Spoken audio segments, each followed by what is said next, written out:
From Pacifica, this is Democracy Now! We're on the road in San Francisco.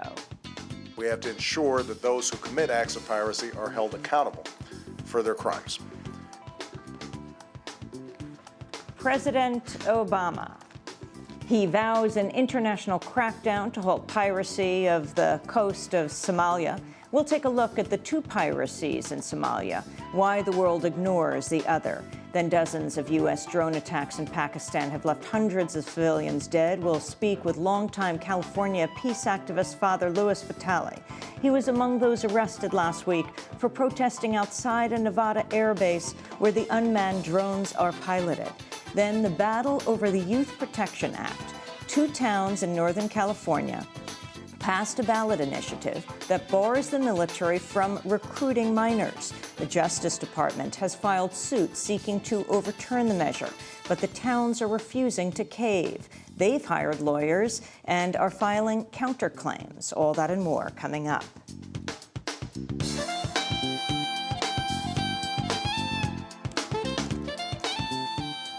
Welcome to Democracy Now!, democracynow.org, The War and Peace Report. I'm Amy Goodman.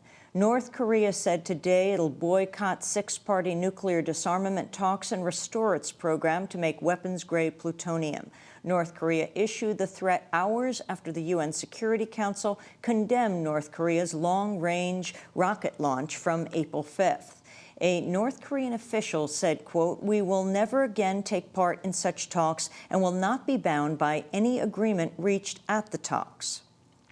President Barack Obama has directed his administration to allow unlimited travel and money transfers by Cuban Americans to family in Cuba, but Obama's refused to lift the nearly 50-year-old trade embargo on the island.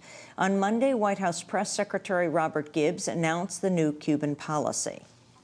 Today, President Obama has directed that a series of steps be taken to reach out to the Cuban people to support their desire to enjoy basic human rights and to freely determine their country's future. The President has directed the Secretaries of State, Treasury, and Commerce to carry out the actions necessary to lift all restrictions on the ability of individuals to visit family members in Cuba and to send them remittances. The Obama administration's also lifted a ban on U.S. telecommunications companies reaching out to Cuba. This is Dan Restrepo, special assistant to the president. We want to increase the flow of information among Cubans and between Cubans and the outside world. And one of the ways we can do that under existing United States law, back to the Cuban Democracy Act, is to allow U.S. telecommunications companies to seek to provide services on the island. The Obama administration announced the policy change days before Obama heads to Trinidad and Tobago for the Summit of the Americas. Special prosecutors have reportedly decided to press forward with a criminal investigation targeting former U.S. Attorney General Alberto Gonzales and 5 top associates over their role in the torture of 5 Spanish citizens held at Guantanamo. This according to a report by attorney and writer Scott Horton on the website dailybeast.com. An official announcement has not yet been made.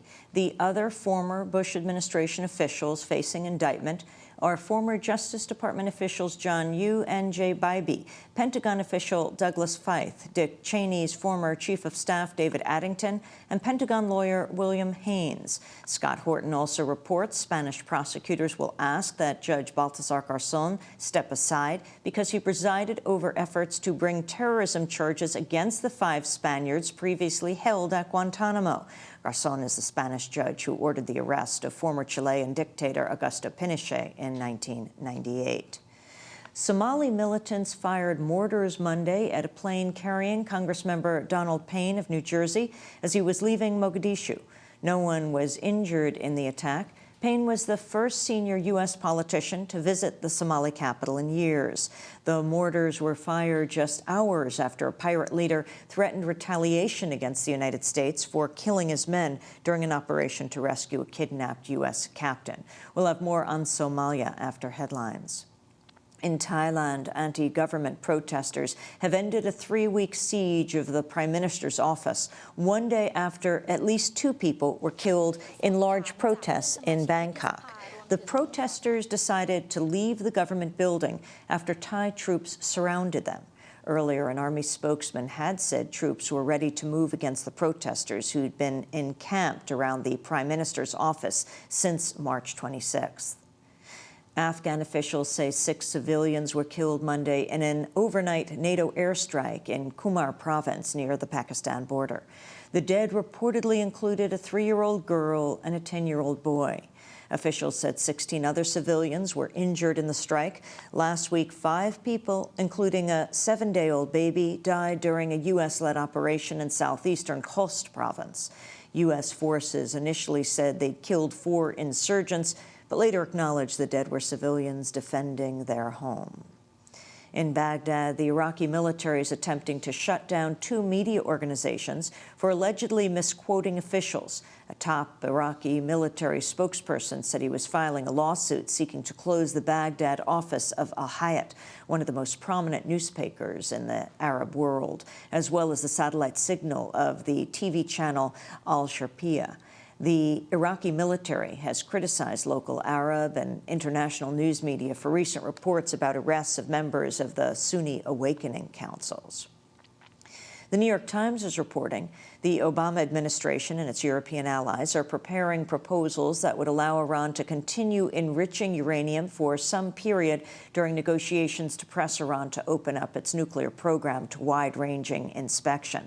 This would be a sharp break from the approach taken by the Bush administration, which had demanded that Iran halt its enrichment activities, at least briefly, to initiate negotiations. Administration officials said the long-term goal remains the suspension of Iran's enrichment program. The Washington Post reports the Obama administration appears to be standing by its decision to boycott the World Conference Against Racism next week in Geneva, despite efforts to focus and tone down language in a draft conference document critical of Israel. Israel and several Jewish advocacy groups have urged the United States and other nations not to take part in the conference. But a number of other groups, including Trans-Africa and the NAACP Legal Defense Fund, are urging the Obama administration to participate in the conference. Imani Countess of Trans-Africa said, quote, "For President Bush not to participate, that would have been expected. For Barack Obama's administration not to participate sends a disappointing signal. It says these issues are not important." A former prisoner at Guantanamo said conditions worsened at the prison after President Obama took office. Binyan Mohammed made the comment in an interview posted on the CagePrisoners.com website. They started implementing rules, degrading rules, where they pushed most of us to actually go on hunger strikes. And if you look at the records, before the new administration took over, there was only about 10 to 20 people on hunger strike. And right after the administration took over, it went all the way to 40-something on tube feeding and another 100 just on hunger strike. Binyan Mohammed was released from Guantanamo in late February after 7 years in U.S. custody. Mohammed says he was repeatedly tortured while being held at a secret CIA prison and at Guantanamo. Mother Jones Magazine is reporting top bailout recipients have dispatched more than 100 past congressional staffers and ex-government officials to shape the bailouts to their liking. One of Citigroup's top lobbyists, Jimmy Ryan, is Senate Majority Leader Harry Reid's former chief counsel. Goldman Sachs has more than 30 ex-government officials registered to lobby on its behalf, including former House Majority Leader Richard Gephardt. In addition, ex-staffers for at least 10 members of the Senate Finance Committee have lobbied lawmakers on behalf of big financial firms receiving billions of dollars of government assistance. This comes as Goldman Sachs reports it made over $1.6 billion in the first 3 months of the year. Last week, Wells Fargo says it expects to report record first-quarter earnings of $3 billion. Both companies have received tens of billions of dollars in taxpayer bailouts. Goldman Sachs said it plans to raise $5 billion in stock to help it pay back government bailout funds, in part to free itself from government-imposed restrictions on executive compensation. In other business news, ExxonMobil announced Monday its CEO, Rex Tillerson, received a 10% raise in 2008, even though the company's stock price dropped 15%. Tillerson received a compensation package valued at nearly $24 million.